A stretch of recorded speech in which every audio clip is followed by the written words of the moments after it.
ลังจากที่เราไปโลปลามาเราก็สิเฮ็ดกินนี่คือที่จริงมื้อนี้เราไปใส่กับดัก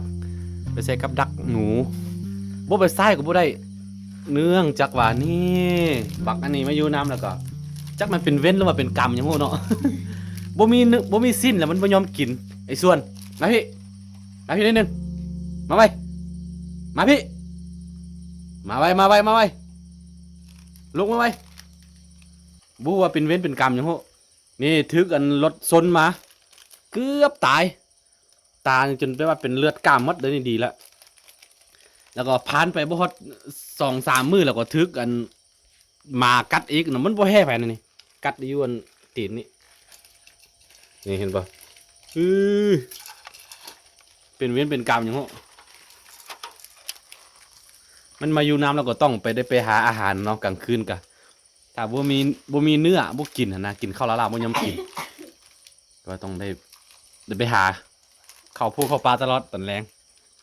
นี่ตอนนี้เฮาสิโอ้กินอาหารรูนี่บ่าไม่งั้นก็ มีไวมาเด้อ ๆกินสุสาน อาหารไฮโซเด้อนี่ถ้าว่าตะกี้ก็เป็นอาหารของคนอันสันลังเนาะแต่ว่าเดี๋ยวนี้เป็นอาหารไฮโซเนื่องจากว่า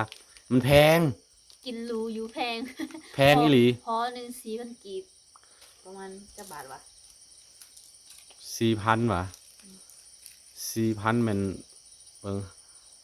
4,000แม่นอันนั้น2 บาท5 4 20เอาจักพันว่ะ จักบาทว่ะ1,000แม่น2 บาท 4,000แม่น8 บาท8 บาท 2 ธงแปลว่าจะบาทหรอ16 บาท 16 บาท แต่แล้วแพง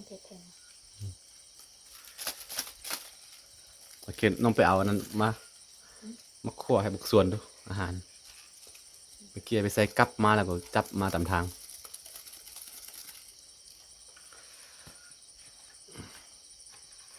นี่เห็นบอกโอ้รู้สึกว่าเดือน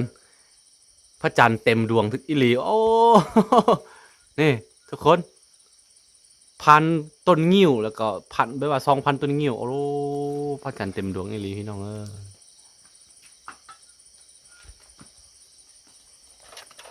เอาใส่ถ้วยไหม โอ้มีปูเนาะ มีปูอันนี้ทอกนะทิม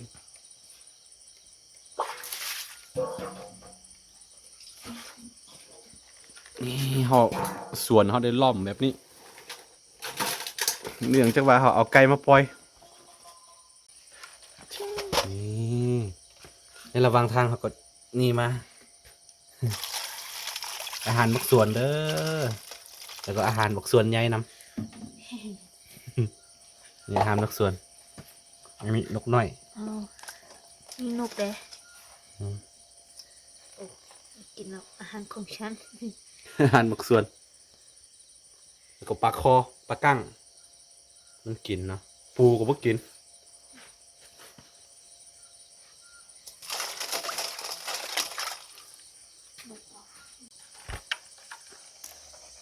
นี่เมนูมื้อนี้เฮาสิทอดปูทอดกบทอดปลากินเนาะปลานั่นนี่บักสวนปลาแล้วก็มีนกเด้แล้วก็มื้ออื่น ของฉัน มื้ออื่นเช้าก็ได้กินหนู ได้กินหนูบ่แน่ใจว่าสิถึกบ่แต่ว่าส่วนหลายก็ถึกเนาะเพราะมันมีหลายหนูหวายหนูฟุกมี โอ้ตัวนี้ง่ายแท้ อาหารบักสวน ส่วน เอาบักสวนหาย ฮะ บักสวนหาย เฮ้ยปวดยุ่งหมดเลยโอ้ยปู คือ ง่ายแท้ ตอนนี้เฮาได้มาประจำอยู่สวนเลย เนื่องจากว่ามีไก่มีหยังเนาะมีไก่มีหยังมาแล้วก็บ่สามารถและกลับไปแล้วมีแต่กลับไปก็ปั๊บกลับไปบ้านโซเขาแล้วก็เด็กมาอยู่พี่ได้จักหน่อยก็เฮาสิซื้องัวมาเลี้ยงเนาะมื้อนี้ไปหาแล้ว ไปหาแล้วยังบ่ถึกใจ ราคาแพงโพดก็เลยว่ายังสอกบนอื่นก่อนนี่จังไดก็เฮาสิได้มาอยู่พี่ถาวรแล้ว ตอนนี้สร้างคอกเป็ดคอกไก่คอกหมูเรียบร้อยนั่นนี่เราท่าน้องปลาก็เราท่าหมูเราท่างัวมา น้องปลาในปีหน้าแหละ บ่ฮอดปีหน้าปีนี้ เอาปีนี้ก็เยอะไอ้ว่าเดือนหนึ่งจึงสิมาเนี่ย เออ 2022ก็สิหมดไปแล้วลูก ยังเดือนเดียว แล้วก็นี่คือต้มน้ำซาเด้อต้มน้ำซาแล้วก็สิลวกมีไปน้ กินซาตลอด ำใช่ป่ะย้อนยุควิถีชีวิต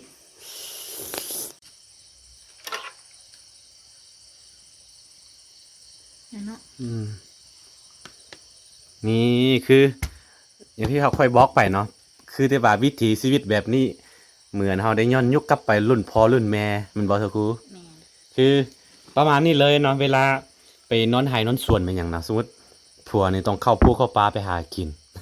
เมื่อกี้เขาก็หาว่าบอกไปเนาะ อืม ผัวนี่เข้าภูเข้าป่าไปหากินเมียก็นั่งท่าอยู่สวนอยู่นี่แหละ YouTube อย่างนี้แหละก็เดี๋ยวได้หวังว่าเดี๋ยวผัวสิได้เนื้อสิได้มันหยังกลับมาสิได้กินเนาะ บ่ได้อิหยังกลับมางองงอยเลย อืมเพราะว่ามันจะพึ่งพาในธรรมชาติอย่างเดียว ตอนนี้ก็สิขั่วนี่แลนเข้าปลาแป๊บเดียวก็ได้กินนี่แล้วก็เมื่อก่อนนี้ส้นเผาอาค่าเนาะบ่ฮู้ว่าส้นเผาอื่นเป็นบ่หลังจากที่คลอดลูกได้ประมาณ13มื้อเนาะ อืม 13มื้อก็ได้ไปเฮ็ดเวียกละ ได้ไปตากแดดตากฝนเจียลูกอุ้มลูกเข้าไปภูกับปลาเฮ็ดไร่เฮ็ดสวนเนาะ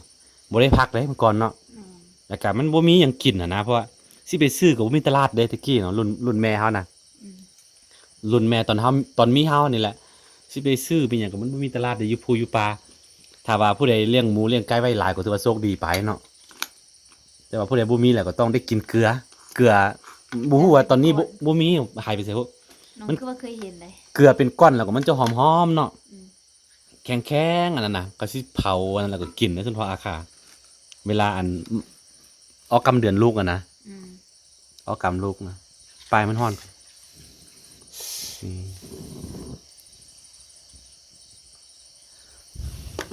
ชีวิตไม่ว่าเฮาออกแบบเองนะ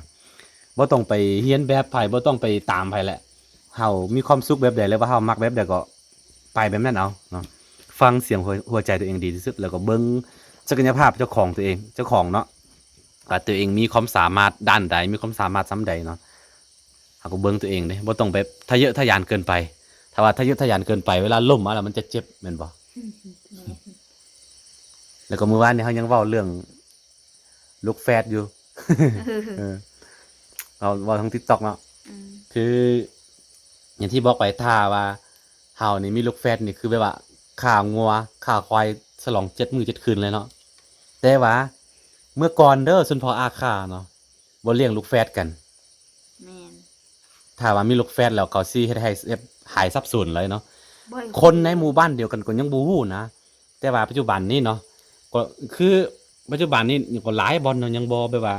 ยังบ่เลี้ยงหันนะแต่ว่ามันไปเกิดโรงหมอซิเนาะ อืม ไปเกิดโรงหมอนี่เอ้าเจ้าสิเฮ็ดให้มันหายสับสนบ่ได้เด้จำเป็นต้องได้ยกให้ผู้อื่นเลี้ยงอ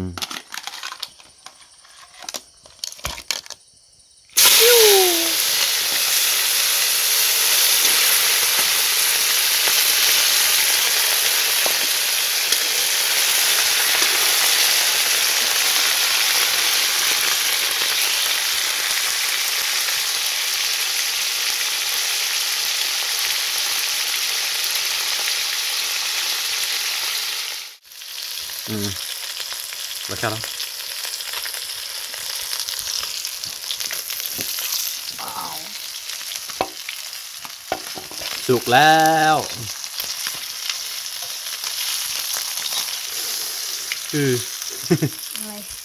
น่ากิน หอมสุด หอมประมาณนี้แหละทุกคนแต่ละมือกันเนาะ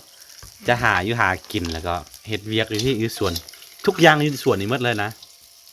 เพราะว่าเฮาเฮ็ดเวียกอยู่ที่ไทยคลิปมีหยังก็อยู่ที่เลย มือเดว่างๆแล้วก็ได้ออกไป เดี๋ยวเฮาสิได้อันนั้น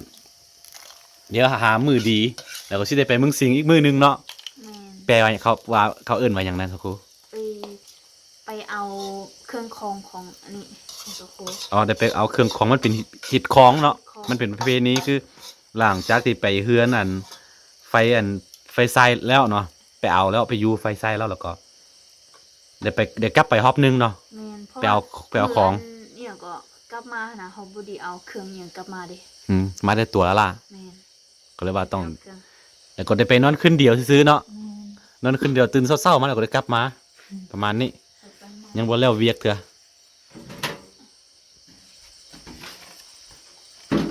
นี่แล้วก็กินข้าวนี่ไอ้สวน บักสวนออกมา มันเข้าไปนอน ไอ้สวน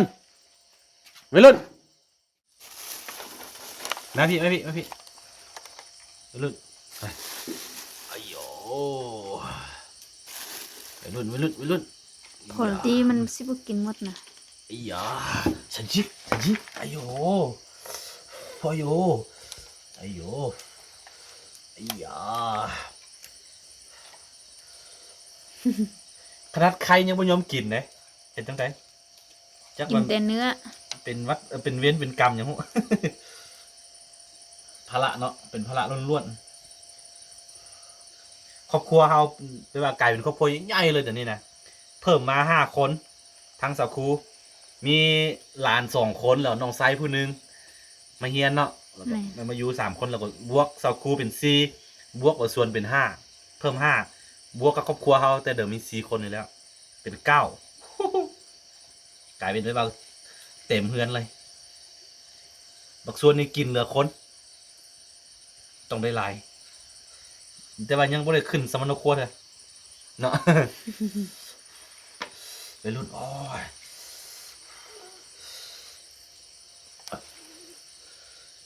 เอาเอาตักอันนี้ให้นิดนึงกันนี่ ให้มันกินอ่ะก่อนแม่ ร้อนนี่เดี๋ยวซื้อ เดี๋ยวมันสิบ่กินนะ โอ้ยมาอีหยา เบิ่งมันดม กินข้าวขี้ลายสุด กินแต่เนื้อ กินเถอะกินแล้วมึงตายแล้วมึงกินมึงตายเลย2-3 มื้อก็จะกล้าอดเนาะ แม่น 3 มื้อก็อดได้ครับว่าบ่มีเนื้อกิน กิน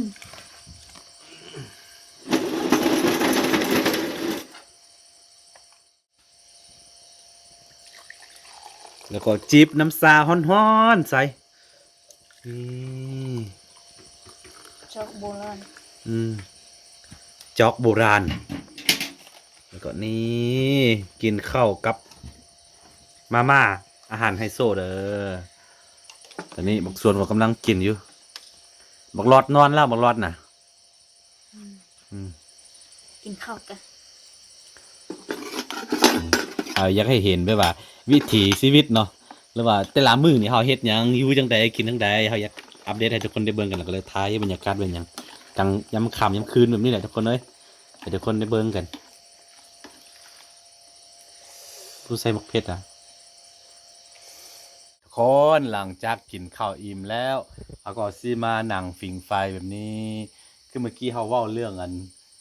ชนพออาฆาตเกิดลูกแฝดแล้วบ่เลี้ยงเนาะ คือเขาต้องย้อนเวลากลับไปตะกี้เด้อแต่ว่าแม้กระทั่งปัจจุบันนี้เนาะหลายๆพื้นที่เนาะรวมทั้งบ้านเก่าค่อยน้ำน่ะยังบ่เลี้ยงเด้ออันนี้ก็ยอมคือกันเนาะอันนี้ก็เรียกว่าเป็นเรียกว่าความเชื่อที่เขาสืบทอดกันมาแบบ ผิดอ่ะนะคือบางสิ่งบางอย่างค่อยจึงแนะนำให้เขาตลอดนะว่าบางสิ่งบางอย่างที่แบบว่ามันบ่สอดคล้องหรือว่า มันบ่ถูกบ่ต้องอ่ะนะให้เปลี่ยนแปลงเนาะคือ ถ้านิยามให้เฮานิยามเนาะคือการเกิดเป็นลูกแฝดก็เป็นเรื่องที่ดีที่สุดเลยเนาะเพราะว่าเกิดครั้งเดียวได้2 คนเนาะบ่ต้องเกิดหลายครั้งเป็นเรื่องดีสุดเลยเรียกว่าเรื่องดีสุดๆแล้วนะแต่ว่าฝากมาประทานให้เฮาอะนะเพราะฉะนั้นเนาะคนรุ่นหลังเนาะส่วนพออาคาเฮาต้องแบบว่า ได้แนะนำได้ซิกได้สอนจุอันคนที่เขาบ่ได้รับได้เรียนน่ะเนาะเพราะว่ากันเรื่องที่แบบว่า เกิดลูกแฝดแล้วบ่เลี้ยงแบบว่าเฮ็ดให้หายทรัพย์สินน่ะนะคือความหมายเข้ามาหายทรัพย์สินก็คือแบบว่า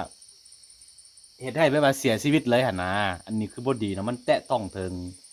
ความเป็นคนเนาะสิทธิมนุษย์แล้วก็ผิดศีลธรรมผิดกฎหมายนะอันนี้ก็ฝากไว้เด้อนี่เนาะอันนี้ต่อไปนี่เฮาคือนี่เดี๋ยวขอให้มีน้ำเฮาเดี๋ยวสิเลี้ยงให้เป็นตัวอย่างให้เบิ่งเนาะ เนาะเดี๋ยวคืนนี้เอาเนาะ อ้าว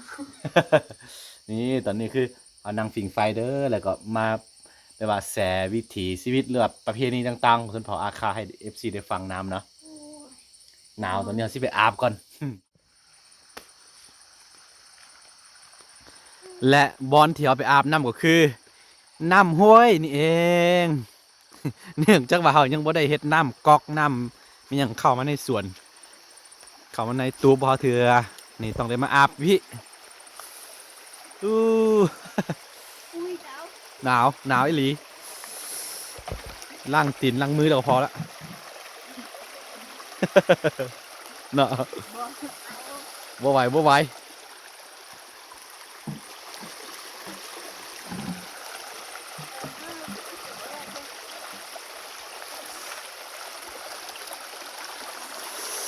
อะจื้ออะจื้อ